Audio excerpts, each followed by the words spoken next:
بەڕێز بەختیار مامشێخ ئەندامی ئەنجومەنی پارێزگای لەندەن لەگەڵمانە لە لەندەنەوە. کاک بەختیار سڵاو لێبێ، سوپاس دەکەین کە بەشداری لەو ڕووماڵە تازەی ئێمەدا. من ڕێک ئەمەوێ بەڕێز کاک بەختیار لەوە دەست پێ بکەم کەمێک پێشستا بازەوە کرێ. دووبارە سەرۆکوەزیرانی بەریتانیا تەکیدی کردوتەوە کە ئێمە بەشداری و شەڕە ناکەین و ئەو شەڕە شەڕی ئێمە نییە. ئەمە ئاژانسەکانی ینی ئێران بڵاویان کردوتەوە. ئەم هەواڵە یەکەم ڕاستە و لێ دوانەی تازەیە و ئەو تەکیدکردنەوە لە چیەوە سەرچاوە دەکرێت بەڕێز کاک بەختیار؟ شەوتان باش، سوپاس بۆم دەرفەتە. بەڵێ چەند سەعاتێ پێشستا کۆبوونەوەی ئەنجومەنی کۆبرا، یعنی کۆەوەی ئەنجومەنی وەزیرانی بچوو کراوە لە کاتی تنگانە لە کاتی قەیران ڕوو ئەنجام دەدرێت. کۆبنەوەکە کرا، دووپاتی ئەو هەڵوێستەی کردەوە کە ئەوە شەڕی ئێمەنیە. ئێمە ئێستا بەپێچەوانەوە ئەوڕۆ باسی دەرهاوێشتەکانی ئەو شەڕیان کرد، دەرهاوێستە نێگەتیفەکانی کاریگەری چەند لەسەر ئابووری و هەڵامسانی ئابووری و دابینکردنی سوتەمەنی و گاز و دیزل و پێترۆل بنزینی سیارە بۆ هاونیشتمانیان بۆ خەڵکی وڵاتەکە ئەوە کرا. دڵنیا بن لەوەن کە قەیرانەکە گەورە نابێت دەست دەرناچی. پێشی ئەو شەڕە هەڵاوسان لە بەریتانیا لە شانشین یەکگرت و 1.1 بوو. دەرەنجامی ئەو شەڕە ئێستا بۆتە 103 و چاوەڕوان دەکرێت بۆ 103 زیاد بکە. و ئەگەر ئەو شەڕە بەردەوام بێ، یعنی بۆ مانگێکی تر بەردەوام بێ کە پێشبینی دەکرێت و بە ئاسانیڕانەوەستێ هەچەندە ئێستا جەنابتان و میوانەکەتان ڕەنگە ئاگادارن دڵنیام کە کۆبوونەوە و مفاوەزاتێکی چەروپڕ بەنهێنی لە پاکستان دەکرێت. دەستگای هەواڵگری پاکستان و حکوومەتی پاکستان ناوبژیوین دەکە، حکوومەتی مەسر و تورکیا و عەرەبستانی سعودی بە تایبەت تێدایە هەوڵ دەدەن ئەو شەڕە ڕابگرن بۆچی تر زیان لە ئابووری ناوچەکە هەرێم وڵاتانی کانداو نەگەێنێ و لەگە دەوروبەری ناوچەکە بەگشتی و هەموو دنیاش جەنابتان دەزانن ئێستا قەیران لە زۆر شوێن لە زۆر وڵات دروست بووە. بەریتانیا هێشتا تۆزێک باشە، بەڵێ هەڵوێستەکەی حکوومەت و سەرۆک وەزیران لە سەرەتاوە گوتی ئێمە بەشدار نابین لەو شەڕی ئێمەنیە، بەڵام داکۆچی لە دۆستەکانمان دەکەن. دۆستەکانیشان دۆستەکانمان وڵاتانی کانداون. جەنابتان ئاگادارن لە شەڕی جیهانی دووەمەوە تا ئێستا ئەوە یەکەمین جارە بەریتانیا و وڵاتە یەکگرتووەکانی ئەمریکا دوو هەڵوێستی دژبێچیان هەبی لە شەڕێکی وا گەورە و چارەنووسساز. پێم وایە ئەمریکیەکان هەڵەیەکی گەورەیان کرد، ئەو شەڕیان دەست پێ کرد. پێم وایە دەیانتوانی بە فشار بە گفتوگۆ بگەنە ئەنجامی باشتر بەبێ ئەوەیە بۆ هەموو زەرەر و زیانە دروست بکەن لە مەنتقەکە،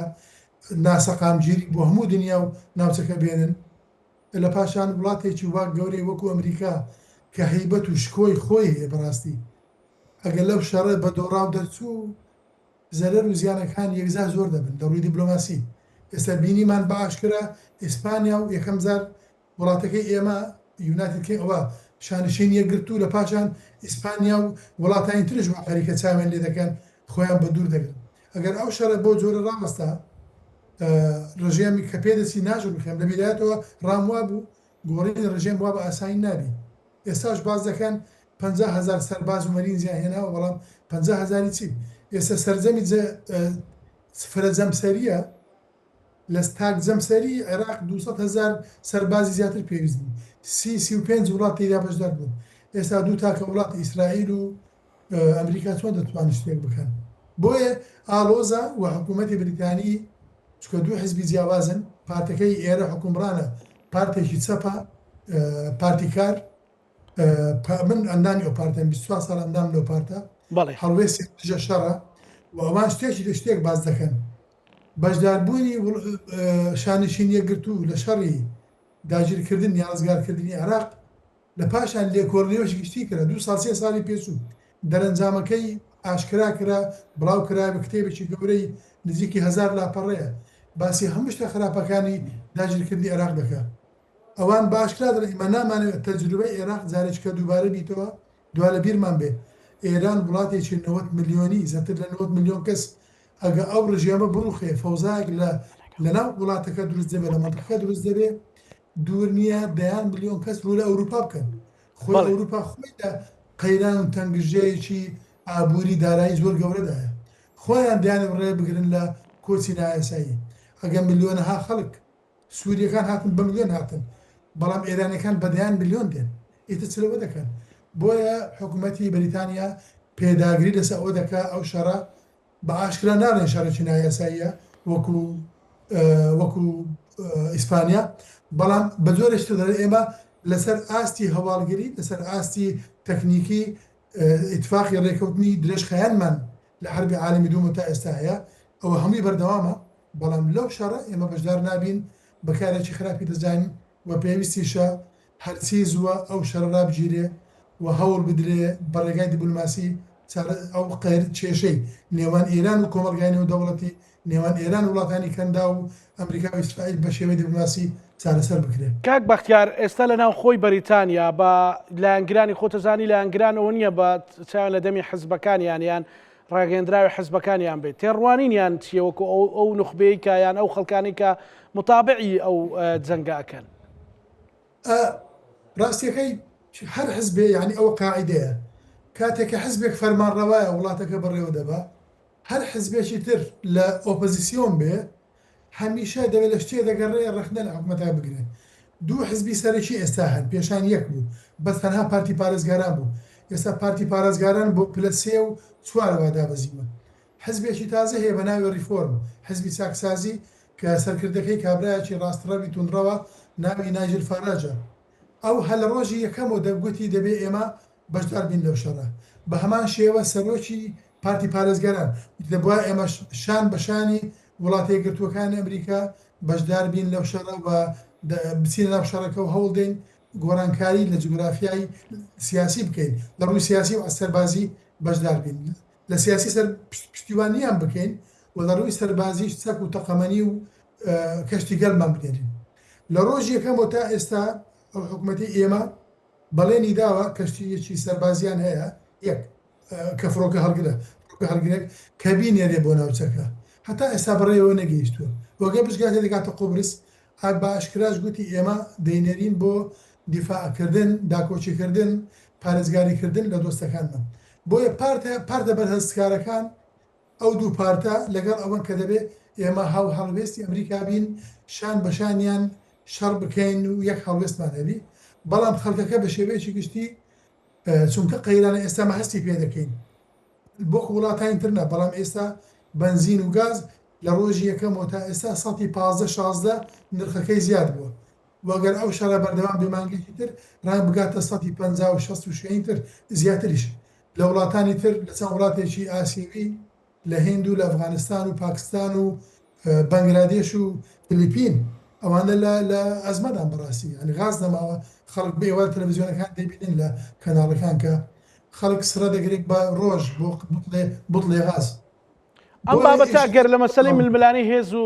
لانە سیاسەکانی مەسەلەن لەوێ دەریکەی حقیقەتی ئەوەی کە کاریگەری لەسەر بەریتانیا دروست کردو لەسەر خەڵک دروست کردو تێڕوانینیان چۆنیە مەسەلەن ئەوەی کە بەتایبەت لەسەر مەسەلەی ئیکۆنۆمی دواوە کاک بەختیار ترامپ بەردەوام لە دوانی چۆن بەرامبەر بە بەریتانیادا ئەمە لێکەوتەی چی ئەبێ وتی بە تەمابوون لەو ڕۆژانە دوو ڕۆژ سێ ڕۆژ پێشستا بوتی بەتەمان کەشتێک بنێرن کەشتەکەیان زۆر کۆنە بە کەڵکی ئێمە نایە بە هەر نەینێرن یعنی ئەم لێدوانە ئیستفزازیانە ئەگاتە مێدیا بڵاوێ کاتەوە مێدیای بەریتانی شتێک هەیە یعنی مەسەلەکە دەرونیە مێژوویە ئەمریکیەکان هەمیشە پێیان خۆشە ڕاوێژ بە بریتانیەکان بکەن جا هەر حزبێ فەرمانڕەوا بلێرە بریتانیەکان لەگەڵیان بن لە ڕووی سیاسی بەلانی کەم لە ڕووی سیاسی لەگەڵیان بن چونکە خۆیان بەلاواز دەزان بە بریتانیا بەریتانیا ئێمە دەزانین وڵاتێک بوو دوو لەسەر سێ دنیای داگیر کردبوو هەرچی دۆسەی هەواڵگری ڕۆژهەڵاتی ناوەڕاست هەیە هەرچی پەیوەندی استراتیژی هەرچیشتی هەواڵگری هەیە بەریتانیەکان زۆر باش دەیدەزانن پێشبینی و هەڵسەنگاندنیان بۆ ڕووداوەکان و دەرەنجامەکان زۆر وردە دەزانن دەرەنجامەکان ڕەنگە چۆن دەبێت بۆیە بۆ ئەمریکیەکان پێم وایە دۆناڵد ترامپ بەتایبەت لە پەلەقاژەدا پەلەقاژەیەکی سیاسی لە ناوەخۆ ئەو ساڵمانجی 11 لە ئەمریکا هەڵبژاردننی هاف تێرمی پێدرن هەردوو ساڵ جارێک بۆ هەڵبژاردننی کۆنگرس دەکرێتن هەموو هێماکان وانی شان دەدەن کە پارتی کۆماری پارتەکەی دۆناڵد ترامپە ڕەنگە تووشی شکستی گەورە بێ ترامپ پەلەقاژەیە دەکا هەڕەشە دەکا فلان دەکا بەس بۆ ئەوەی خەڵک ئیبتزازیان بکە بلاکمێلیان بکە بۆی هەڵوێستیان بگۆڕن بەڵام بەریتانیەکان و سەرۆکوەزیرانی چونکە سەرۆکوەزیرانەکەی ئێمە ئەوەی ئێستا 28 ساڵ 28 ساڵ فەرمانبەری میری بووە ئەزمونێکی زۆری لە حکومڕانی مەدەنی هەیە بە هەردوو سەری حکومڕانی لە ڕۆژئاوا دوولەتە یەکێکیان فەرمانبەری میری بربڕی پشتی دەوڵەتە وتریشان سیاسیەکان کە ئەجندایشان هەیە لە ڕێگای فەرمانبەری میریەکان جێبەجێ دەکەن سەرۆک وەزیران زۆر بە وردی دەزانی لێکەوتەکانی ئەو شەڕە چۆن دەبی بۆیە زۆر دڵنیایە حەسەن دۆنالد ترامپ قسەی پێ بڵێ ئیهانەی بکە ئیستفزازی بکە هەڵبەستەکەی ناگۆڕە چکۆ دەزانێت دەرەنجامی ئەو شەڕە هەر دۆڕاندنە شتێک هەیە ئەمن بە قەنەعەتەوە دەزانم لە لەحزەیە کەمەوە ڕێیم وابوو چوونی ئەمریکا بۆ ناو ئەو شەڕە دەرەنجامەکەی هەرچی بێ ئەمریکا هەر دۆڕاوە لەبەر یەک هۆکاری سەرێکی هۆکارەکەت چیە کاک بەختیار جان هۆکارەکەی چییە مەسەلەن بەڕێزت پێت وایە ئەمریکا دۆڕاوە لەو جەنگە ئەمریکا وڵاتێکە زلهێ تاکە زلهێزە ئەوە 30 ساڵە بەتەنیا دنیا بڕێوەدەوە تەنیا پێشتریش لە سەردەمی سۆڤێت ئەمریکا توانیت ئەو سۆڤێتە گەورە بڕوخێنێ بلۆشی ئیشتراکی بڕوخێنێ گۆڵی سەرەکی ئەمریکا ئەوە بووکە ڕژێمی ئێران بگۆڕێ وڵاتێکی لاوازی وەکو ئێران 47 ساڵە لە ژێر ئابلوقەی ئەمریکادایە هەموو فرۆشتن و کڕینی نەوت و ئابلوقە لەسەر مەسئولەکان هەیە لەسەر کۆمپانیاکان هەیە سەرڕای ئەوەش بەهێزترین هێزی دنیا کە ڕۆژانەوە دەڕێن ئەو هەموو فرۆکە و ئەو هەموو تەکنۆلۆژیا و سەتەلایت و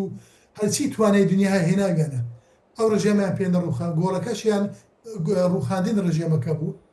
کەواتە فەشەریان دێ دۆڕاندیان پێش هەموو شتێک هەیبەتەکەیان دۆڕاند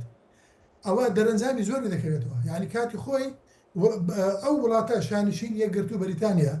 لە 1956 دەستی بە شکست کرد لە پاش حربی عالەمی دووەم وردە وڵاتەکان لێ جیادە بوونەوە و سەر بەخۆیان ئەوان لەژێر دەستی بوون بەڵام گەورەترین شکستی بەریتانیا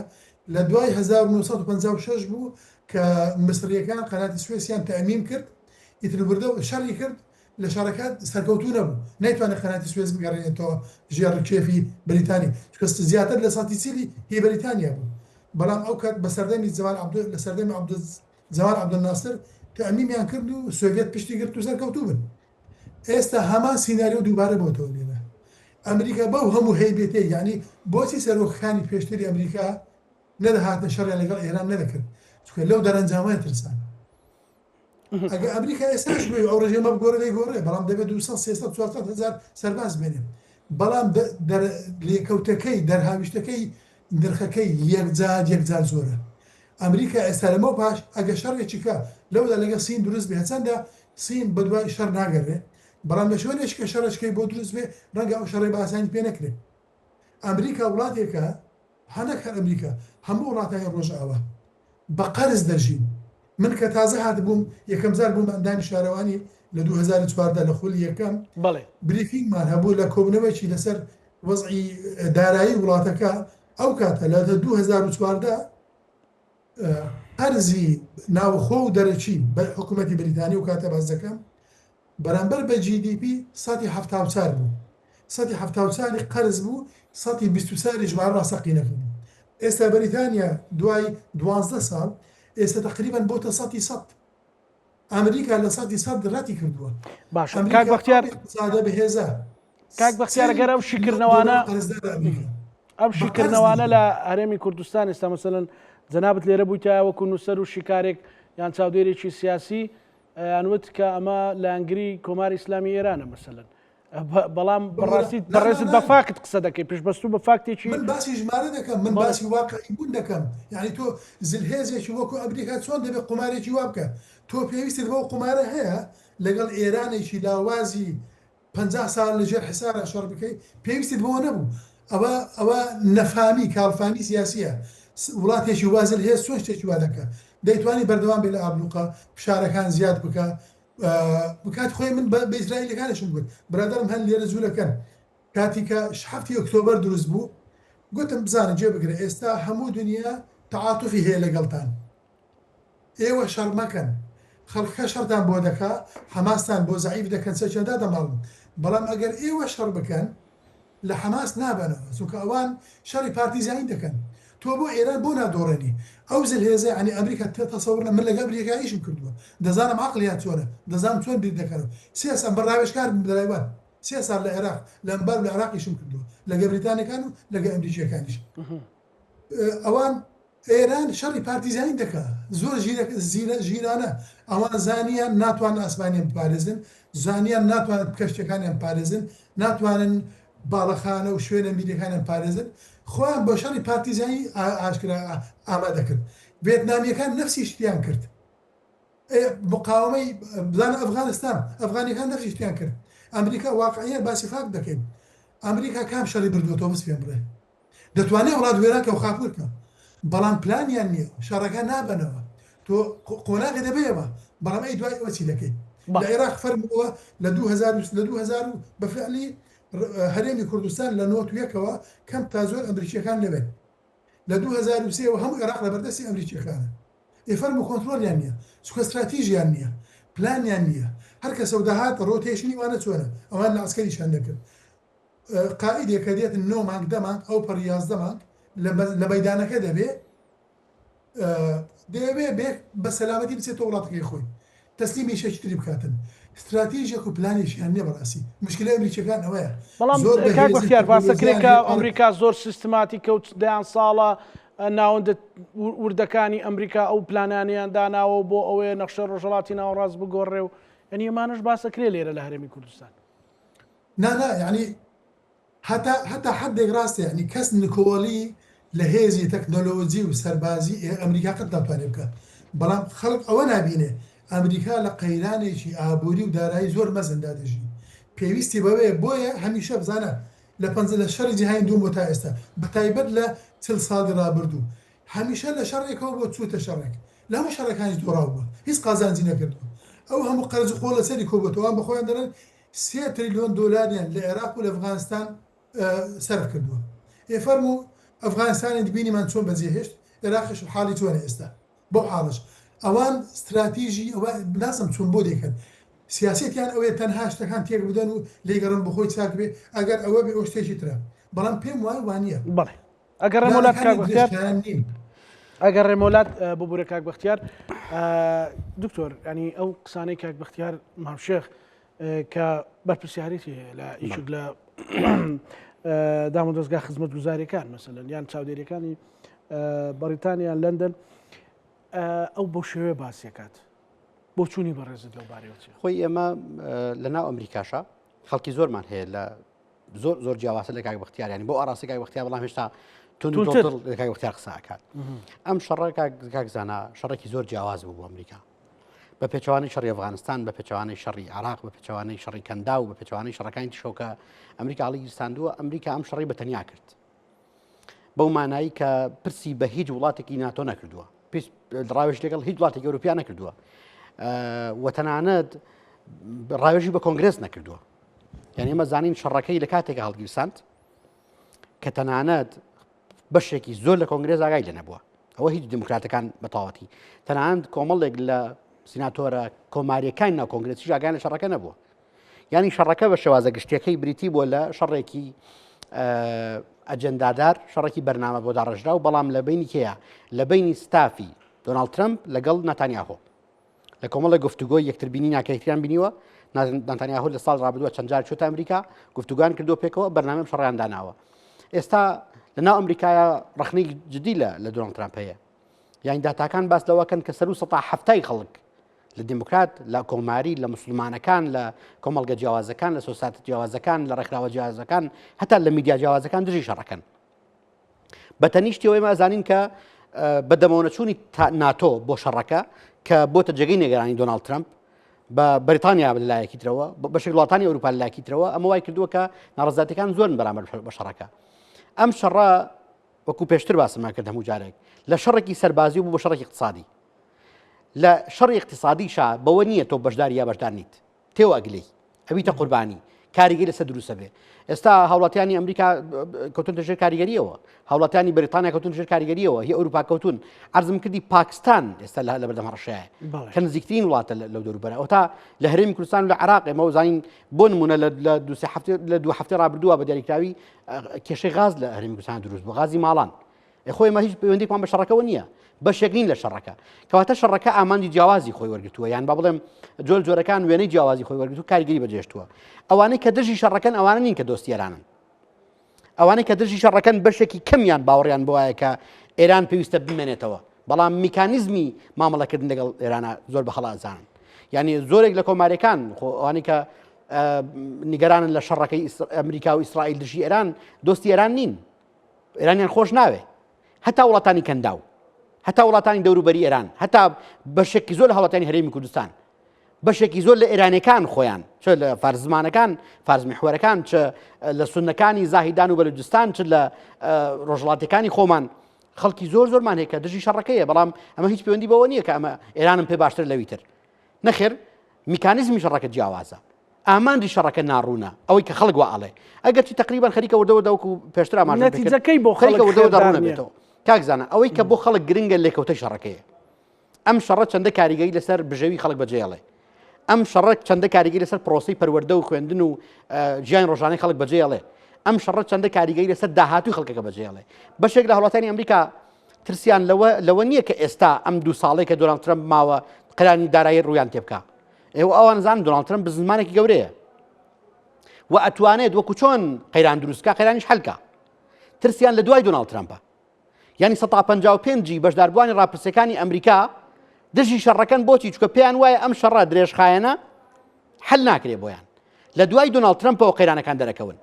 کاریگەری ڕاستەخۆ لەسەر ژیانی تاکی ئەمریکی دروستەکە، لەسەر ژیانی خەڵکی تریش دروستەکە. ئەمە بۆ ئەوروپاش ڕاستە، بۆ بریتانیا ڕاستە. یعنی بۆ نمونە ئیسپانیا بۆچی نیگەران لە شەڕەکە، ئەڵمانیا بۆچی بێتاقەت لە شەڕەکە، فەڕەنسا بۆچی بێتاقەت لە شەڕەکە. هەموویان ئەزانن کە ئەم شەڕە ینی بەلایانی کەمە باهەر ئەگەر یەک وێنێ بچووک گوازمەوە ئاوارەبوونی ملیۆنان کەس لە ڕۆژهڵاتی ناوەڕاستەوە بەهۆی شەڕەکەەوە کە ڕووی لەکوێکە ڕوو لە ئەوروپاکە قەیران دروستەکە بە وڵاتەکە. کەواتە لە کۆی گشتیا عەرزم کردی خەڵکێکی زۆر کە دژی شەڕەکەیە یان بە جۆرەکان تێگەشتنێکی وەکو تێگەشتنێکی ترەمپیانە نییە بەرامبەر بە شەڕەکە، ئەوانن کە لە فۆرمی شەڕەکە ناڕازن، لە ئایندەیە دڵنیانی، لە ئایندەوە نەتیجەی شەڕەکە لە ژیانی ڕۆژانەیان دڵنیانین. بەڵێ کاکزانە ئەمڕۆ تا وەزارەتەکانی ئێمە بڕیاریاندا و کە خوێن بکەن بە ئۆنلاین، خۆی مە هیچ پەیوەندێکەمە بە شەڕەکەەوە نییە. ئێمە چ بەشێکی لە شەڕەکەین، بەڵام دوجار ئێمە قوربانیەوە شەڕین. منداڵی منداڵی جەنابەت، منداڵی براکەم، منداڵی مام، منداڵی خاڵم، خوێندکارەکانمان لە زانکۆکان هەموو قوربانی ئەم دۆخەن. ئەمە حاڵتێکی نەخوازراوە کە ڕووی لە ناوچەکە کردووە و هەمومان نیگەرانی لەم دۆخە و بەداخەوەش ئەو شەڕێک کە ئێران دروستی کرد لە فۆرمی بەرگریا قەیرانەکەی ئاڵۆزتر کردووە. یعنی هەڕەشەکانی ئێران بۆ سەر ناوچەکە خراپن. بۆ نمونە زانکۆ چ کێشێکی هێتۆ هەڕەشەی لەکەی، یان هەولێر و سلێمانی کە هەمیشە دوو پەناگەی ئارام بوون بۆ ئێرانەکان، دوو شاری زۆر دۆست و ئێرانەکان بوون. کاکە کللتوری ئێرانی لە سلێمانی زۆرە لە بەشێک لە شارەکانی ڕۆژهڵاتی کوردستان. کللتوری پێویستی ئێرانی، بوونی ئێرانی، کەناڵی ڕۆشنبیری ئێرانی، کۆنسۆڵی ئێرانی، بوونی ئێرانی لە هەولێر کەمتر نییە لە یەک لە شارەکانی دەوروبەر. بەڵام ئەم پەلامەردانە ئەم دەستبەردانەی حەشدی شعبی بە هەوەسی خۆی ئەم لا ئەکوتێ ئەو لا ئەکوتێ بەڕاستی دۆخەکەی خراپ کردووە. کەواتە لە فۆرمی گشتیا خەڵکێکی زۆر دژی شەڕەکەیە، بەڵام ئەوانە نین کە دۆستی ئێرانن، ئەوانە نین کە پێیان وایە کە نابێتەکە بن ڕەنگە بەس مەبەستم حکوومەتەکەیە، ئەوانە نین کە دۆستی حکوومەتەکەی ئێرانن، ئەوانە نین کە پێیان وایە نابێ نظامی کۆماری ئیسلامی ئێران بڕوخێ یان نابێ کۆماری ئیسلامی ئێران بگۆڕێ. خەڵکی زۆر خواستی سەرەوەی نظامی کۆماری ئیسلامی ئێران بگۆڕێ، ڕەنگە وەکو پێویستێکی لێ هاتبێ بۆ قۆناغەکە، چ بۆ ئێرانەکان کە 92 میلیۆن کەسن، چ بۆ دۆستەکانی ئێران کە لە دەوروبەری وڵاتەکان لە عێراقە، لە پاکستانە، لە ئازەربایجان، لە تورکیایە، لە سووریایە کە هەموو مەزانین چواردەوری ئێران خەڵکی زۆری تایە بۆتە قوربانی ئەم شەڕە. کەواتە لە خۆی گشتیا ئەوە گوتم ئەوە بابەتەکە هاتوتە پێشەوە. ئێستا تۆ لە بەردەم بڕیارێک ئەوەیە کە کێشەکە لەوەیان نییە کاکزانە، تەنانەت ناڕوونیەکە وای لێ هاتووە. یعنی سە بۆ نمونە دۆناڵد ترەمپ چەند ڕۆژێکە باس لە بوونی ئاگربەستەکە گفتوگۆەکە، ئەمڕۆ بە دیاریکراوی باسی خالی بافەکە، لەو لاوە مارک ڕۆبیۆ باسی خەڵکی ترەکە. یعنی هەر لە ناوهێنانی کەسەکانیش سەریان دنیاشەوە. مارک ڕۆبیۆ ئەڵێ ئێرانەڵێ بڵێ مارک ڕۆبیۆ ئەڵێ ئێمە گفتوگۆ لەگەڵ کۆمەڵی کەسی ئێرانی یاکەین کە خەڵکی زۆر باشن، نامانەوێت ناویان بهێنین بۆ ئەوەی کە تووشی کوشتن نەبن. ینی گومانە خاتە سەر هەموو شتێک ئایا هەر بەڕاستی ئەگەر قالیبافە کێ قالیباف کوشێ هێشتا قالیباف بۆن ئەگە ترەمپ لایەنەکەی ترەمپ وەرگرین ترەمپ بەڵێ قالیباف و هاوڕەکان قالیباف یەک جار دەرکەوت بزەم لە خۆپشاندانەکە دەرکەوت یان هەیە محمد قالیباف بەردەوام لە ئێکسەکە هەشتە نووسێ هیچ ڕۆژانشتی هەیە نامە بەس وەکو دەرکەوتن دەرکەوتنیشی هەبوو تەلەڤیزیۆنەکان دەرکەوت و پەیامی ڤیدیۆی هەبووە پەیامەکانی ئێستا وزارەتی دەرەوەی ئێرانە لە ماوەی 31 ڕۆژی جەنگدا هیچ دانوستانێکمان لەگەڵ ئەمریکا ئەنجام نەداوە ئێران ئەرزم کردی ئەم بابەتانە ئەهێڵێتەوە هەتا ئێستا باسی نەکردووە بەشێکی پەیوەندی بە ینی باوای خوێندنەوەی بۆ بکەین پەیوەندی بە ڕاگررتنی ئیستقرارەتی ناو ئێرانەوەی ڕەنگە هەر جۆرە جوڵەیەک بە ئاڕاستی ئاگربەست ڕوبەڕووی قەیرانی بکاتەوە چونکە ئاگربەستە لەسەر چی لە دوای کوژرانی ئایەتوڵا خامنەی بەشێکی زۆر ئێرانەکان هەر باوەڕیان بە ئاگربەست نییە و قەناعەتی کولیشی خۆشیان وایە و ئەمانن کە ئێستا جۆرەکان لە کەسایەتە جیاوازە باڵم حافزکارە توندەکەی ناو ئێرانن کە نزیکن لە ئایەتوڵا مجتەبا خامنەی و نزیکن لە سوپای پاسداران و فەرماندەی سوپای پاسدارانیان هەیە ینی بەشێکی زۆریان ئەمانن خۆ کەس لە ئێران تا ئێستا نەیوتووە نە قالیباف وتوێتی نە عراقچی وتوێتی نە خەڵکی وتوێتی کە ئێمە لە گفتوگۆیانیان لە ئاگربەستانی بە هەموو شێوەیەک وەزارەتی خارجی ئێران ڕەتی کردوێتەوە بەڵام دوجار ئێمە ئەزانین کە گفتوگۆیەک هەیە پاکستانەکان دانی پیانن پاکستان شاید حاڵت دۆخەکەیە و خەڵکی تریش لەو بینەیە هەوڵی داوە چ تورکیا هەوڵی داوە چ باس لەوە کرێک هەندێک وڵاتانی تر وەکو رووسیا وەکو چین لە هەوڵدان بەردەوامن بەڵام دوجار چەند ڕۆژی داهاتوو تا ڕادێکی تر ئەم شتە ڕوو نەبێتەوە بۆ چونکە ئەگەری زۆرەکە پاکستان و چین لەسەر جۆرەکان ڕستەیەک ڕێککەون بۆ مامەڵەکردن لەگەڵ ئاگربەستەکەیە کایە ئەتوانن زەمانەتی ئێرانەکان وەرگرن بە بەلانی کەمەوە بۆ دووبارە نەبوورەوەی شەڕەکە بەلانی کەمەوە بۆ تێگەشتن لە ئامانجەکەی ترەمپ خۆی بەڕوونی کۆمەڵەش دەڵێ ئەڵێ باسی خارگەکە وەکو پێشتر وتم باسی نەوتی ئێرانەکە باسی گۆڕینی نظامەکە ئەکات هەموو ئەمانە شتان کە ئێمە لە ترەمپ بۆ لای تێگەین بەڵام ئەوەی کە گرنگە ئەوەی ئایا پاکستان و چین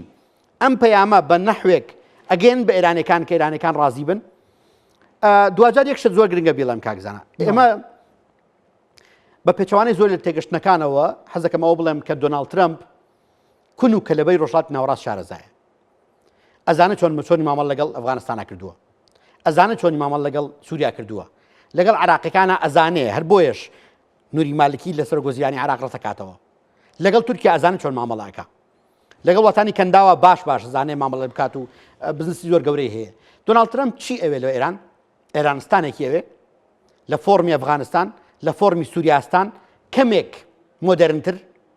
کێبێ ئەوەیە کە ناوخۆتوندا بۆ دەرەوە کراوەیە نابێت تا ڕەشە بۆ سەر هیچ کەس پەیوەندێکی دراوسێتی بۆ خۆی پارێزن ئەمە دۆناڵد ترەمپ ئەمەی ئەوێت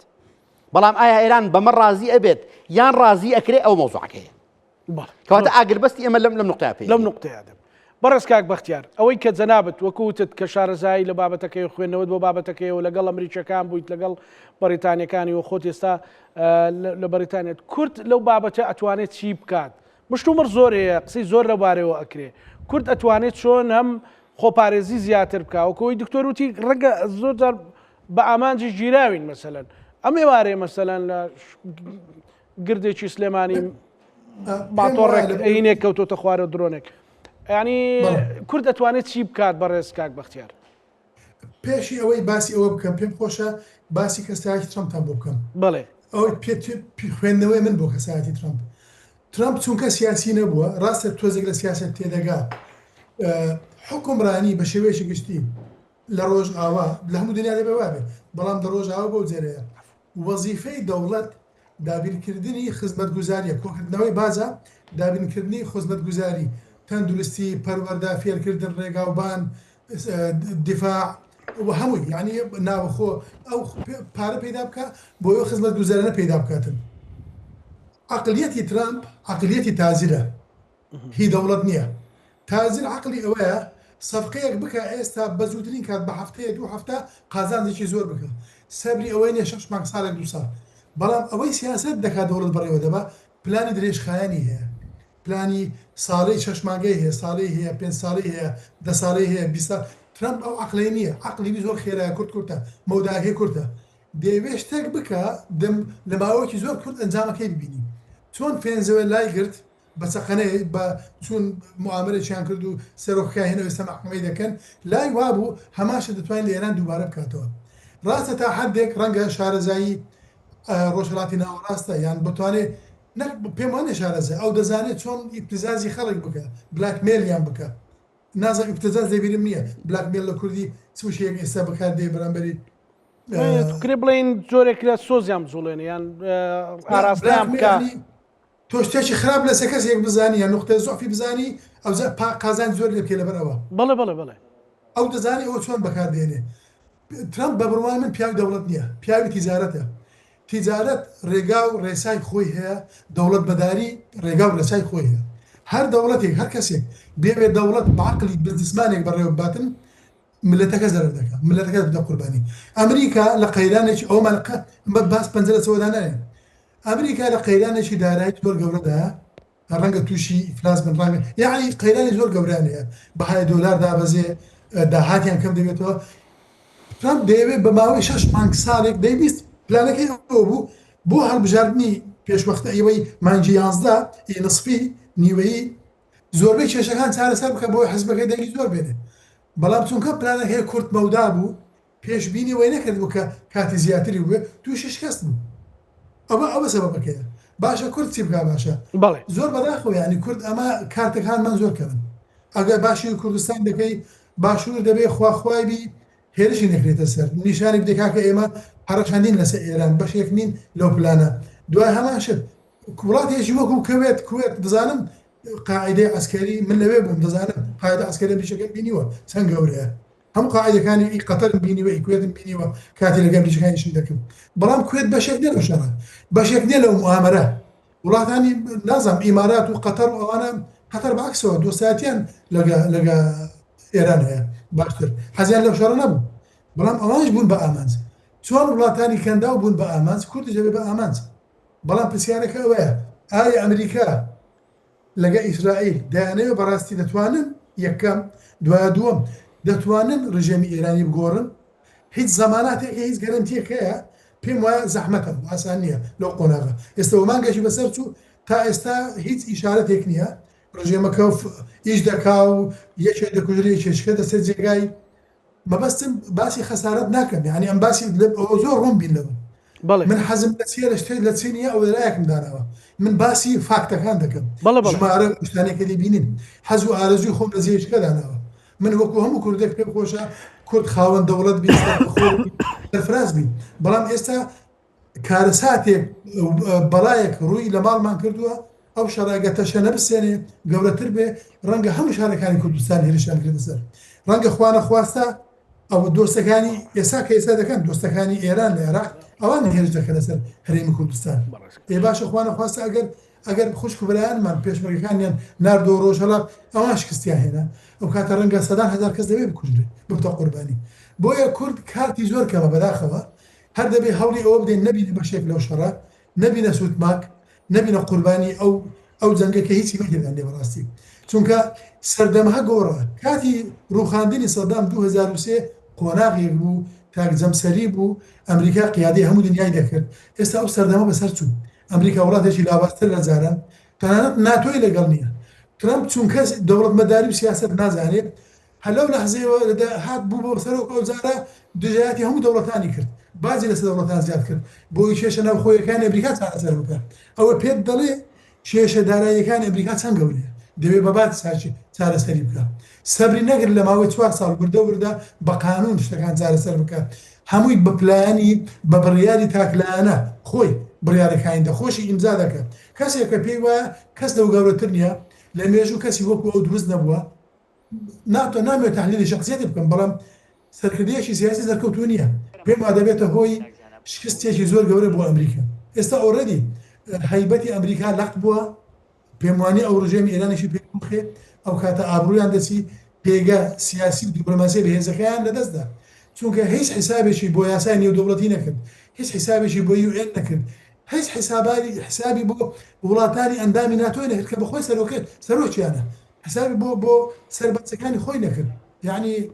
هەموو شتەکانی تێبێت بەڕەحمەت بێ مەقسەیەکی مام عەزیزم بۆ دێجێڕامە دەیگوت مەلا مستەفا ڕەحمەتی دەیگوت ئەوەی شێتێک تێشی بدا بەسەر عاقلان چاک نابێ ئێستا وای لێ هاتووە کاک بەختیار یعنی باشترین زۆر جار بە شێوە ڕابردووش بەڕاستی من خۆم سەرنجێکم هەیە وەکو تاک ینی منیش هەمان دەست ڕەنگە حەزی خۆم لەگەڵ ئەو فاکتەی هەیە قەت تێکەڵی نەکەم مەسەلەن حەزم لە چیە لەو شەڕا وەکو شەخص وەکو کوردێک ڕەنگە جیاواز بێ لەوەی کە مەسەلەن ئەو واقعی ئەیبین و خوێندنەوە بۆ هێەوە بە تەجروبەی چەند ساڵی ڕابردووی ئەوانەی کە بینیومانە ڕەنگە زۆر جیاواز بێت تێکەڵکردنی ئەتخاتە هەڵەیەکەوە ئەتخاتە بەردەم بابەتێکی ینی سۆس تێکەڵکردن لەگەڵ ئەو فاکتانە کەمێ قورسە ینی باشترین حاڵەت کە ئێستا خەڵک لە باشووری کوردستان بۆ خوشکبرانی لە ڕۆژهڵاتی کوردستان بکات کامەیە مەسەلەن زۆر جار من لە سۆشیال میدیا و ئەوانە ئەبینم ڕاستی دوێنێش لەو هەمان بەرنامە لێرە قسەیەم کرد مەسەلەن هاندانەکەن على اساس ئەمە شۆڕشێکە و بڕاتە پێشەوە و خەڵک بڕوا و چی بکە و چینەکە ئەوی کە ئەیبینین تەنانەت دەگرێتە کەسێکی وەکو ئێمە گوێی لەو قسانە بێ بەس جۆرێک لە جۆرەکان بە لایەنگری کۆماری ئیسلامی ئێران تۆمەتبارمانەکەن وەکەوەی دکتۆر مۆمینی ژووتی ڕێگەوە بابەتێک بێ جیاواز بێ وەکەوەی جەناب دەڵێ تۆ لەسەر فاکت و لەسەر خوێندنەوە قسەکەی کە خۆت لەگەڵ ئەمریکیەکانی شت کردووە باشترین شتێک ئێمە لە باشووری کوردستان بیکەین مێدیا و سۆشیال میدیاوە وەکو گوتاریش ئەتوانێت چی بکەین کاک بەختیار ئەمن یەکشت ڕوون کە دووشت بەڵاو یەکیان پێش هەموو شتێک من نزیک و دووری و ئەندامێتیم لەگەر هیچ حیزبێکی کوردستان نییە لە باشوور ئەندامێتیم تەنها لە پارتی کاری بەریتانیا کە من ئەندام پێدا و ئەوە سێ خولیش ئەندامی شارەوانی بجێگری محافظ بووم و بووم بە سەرۆکی فراکسیۆنی ئۆپۆزیسیۆنیش من لێرە فێر بووم ئەو 29 ساڵە لێرەم بەلەن لەوەتی لە سیاست ئیش دەکەم لەوەتی حیزبەتی دەکەم لەناو حیزبەکانی ئێرە فێری ئەوە بم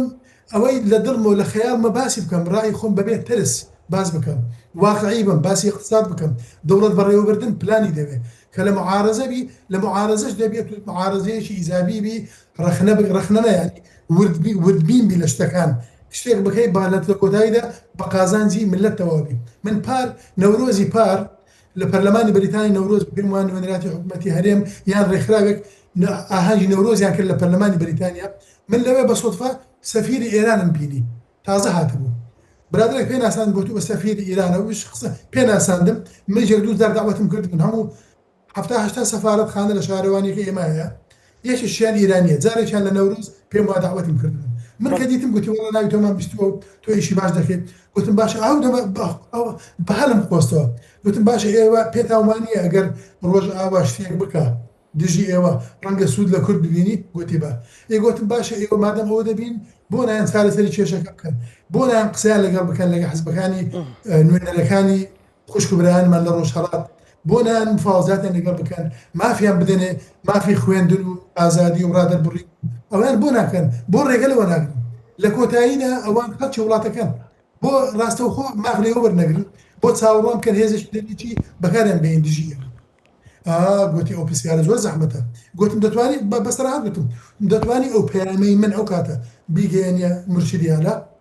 وەڵا بڕێک پێکەنی گوتی ئینشاءالله ئینشاءالله ئەگوتم یعنی نە